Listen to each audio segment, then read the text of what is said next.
이번 주에 시사 이슈들을 미리 살펴보는 시간 주간 시사 기상도 민동기 기자 어서 오세요. 안녕하십니까. 이번 주 시사 기상도는 제가 오프닝에서 살짝 훑긴 훑었어요. 네. 살짝만 훑어도 엄청나게 뭐가 많던데. 일정 줄이느라고 힘들었습니다. 와, 뭐가 아니 5월의 마지막 주인데 마치 무슨 3월 시작하듯이 뭐가 일정이 많더라고요. 그렇습니다. 좀 보죠. 가장 먼저는 오늘 대구로 가야 될 것 같습니다. 네네. 오후 2시에 이용수 할머니가 이제 2차 기자회견을 여는데요. 그렇죠. 어떤 입장을 내놓을 것인가에 따라서 이게 후폭풍이 만만치 않을 것이기 때문에 폭풍 전야라고 일단 예상이 되고 있습니다. 폭풍 전야. 대구 지역은 지금 폭풍 전야. 사실은 네. 전국이 폭풍 전야. 그렇습니다. 특히 여의도가 폭풍 전야 같아요. 그렇습니다. 오늘 오후 2시. 네. 그다음은 어디로 갈까요? 국립공원공단 홈페이지로 좀 가볼까 합니다. 왜요? 오늘부터 온라인으로 그 답답함을 느끼시는 분들 있지 않습니까? 국립공원을 갈 수 없지 않습니까? 코로나19 때문에. 이런 분들이 있다면은 국립공원공단 홈페이지로 가시면은 네. 비대면 콘텐츠가 제공이 되거든요. 그러니까 유튜브 동영상이라든가 경관 영상, 사진 네. 그리고 유명 캠핑가와 함께하는 국립공원 야영장 체험. 온라인으로요? 가상현실 영상 이런 것들을 홈페이지에 가시면 보실 수가 있습니다. 진짜요? 코로나19 때문에 예. 이제 별 서비스가 다 나오는데요. 근데 한편으로는 굉장히 참신하다 이런 생각이 들었는데 또 한편으로는 좀 씁쓸하더라고요. 그러네요. 갈 수가 없으니까 가상으로 접해야 되는. 가상으로 현실. 안경 끼고선 무슨 롤러코스터 타듯이 모닥불 피고 그러는 거예요. 인터넷으로 영상으로라도 한번 쓸쓸함을 달래보셔라. 이런 의미인 것 같습니다. 국립공원공단 홈페이지. 네. 오늘 일정 또 챙겨야 될 거. 그 생년과 구분 없이 누구나 이제 오늘부터 긴급 재난지원금 신청이 가능해집니다. 이게 원래 지난주까지는 재난지원금 5부제가 실시가 맞아요. 됐거든요. 근데 오늘부터는 이제 상시 접수 체제로 전환이 되니까요. 재난지원금 신청 마감 기한이 다음 달 5일까지거든요. 네네. 네, 요거 감안하셔가지고 오늘부터는 자유롭게 신청을 하실 수가 있습니다. 그래요. 화요일로 넘어가 보죠. 그 코로나19 자가격리 위반자에 대한 국내 첫 선고 재판이 내일 열립니다. 네. 의정부지법에서 열리는데요. 김모 씨인데 원래 처음에 한번 무단 이탈을 했다가 잡혔거든요. 그래서 임시보호시설에 격리를 한 다음에 코로나19 진단검사를 시행을 했는데 또 이탈했어요. 그래서 또 잡혔습니다. 검찰이 징역 1년을 구형해달라고 일단 구형을 한 그런 상태인데. 징역 1년. 근데 이번에 내일 재판부가 어떤 판결을 내릴지가 좀 주목이 되고 있습니다. 그래요. 수요일로 가보죠. 수요일은 긴장의 수요일이 될 것 같습니다. 왜 긴장의 수요일입니까?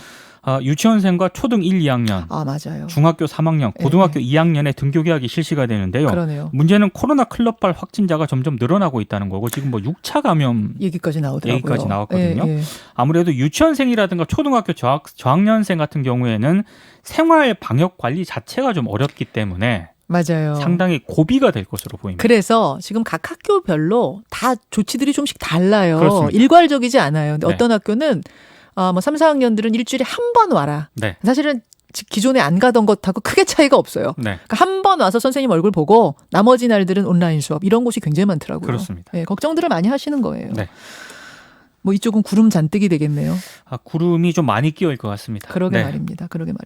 또 어디를 봐야 되나요? 우주로 잠깐 가볼까 합니다. 우주는 무슨 일이죠? 일론 머스크가 설립한 우주 탐사 기업 스페이스X 있지 않습니까? 네네. 민간 기업 최초로 유인 우주선을 수요일 날 발사하는데요. 유인 우주선을. 네, 이게 한국 시각으로는 목요일 새벽 5시 33분쯤에 발사를 하는데 이게 만약에 성공이 되면은 그 자체로 굉장히 또 사건이 될 것 같고요.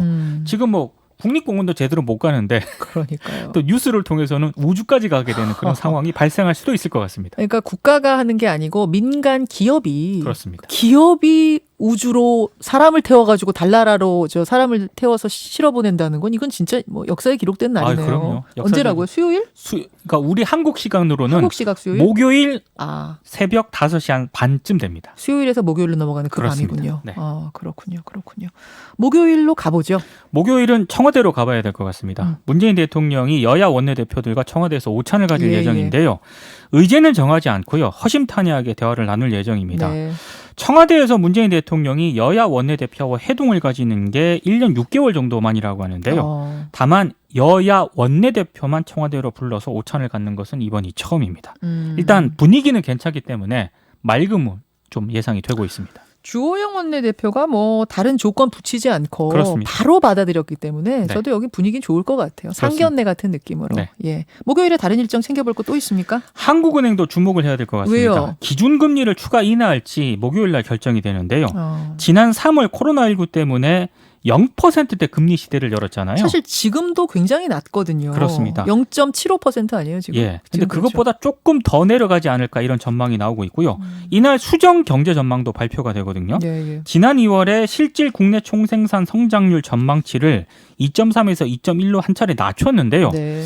하향 조정이 좀 불가피하지 않겠느냐라는 전망이 나오고 있습니다. 구름이 좀 많이 끼어 있습니다. 구름 많이 낀 경제 쪽. 그렇습니다. 언제쯤 구름 거칠지 말입니다. 문화 일정 챙겨볼 건 없어요? 목요일에 전주국제영화제가 개막이 됩니다. 아, 개막하는군요. 개막이 됩니다. 예정대로. 그런데 무관객 영화제로 치러질 예정입니다.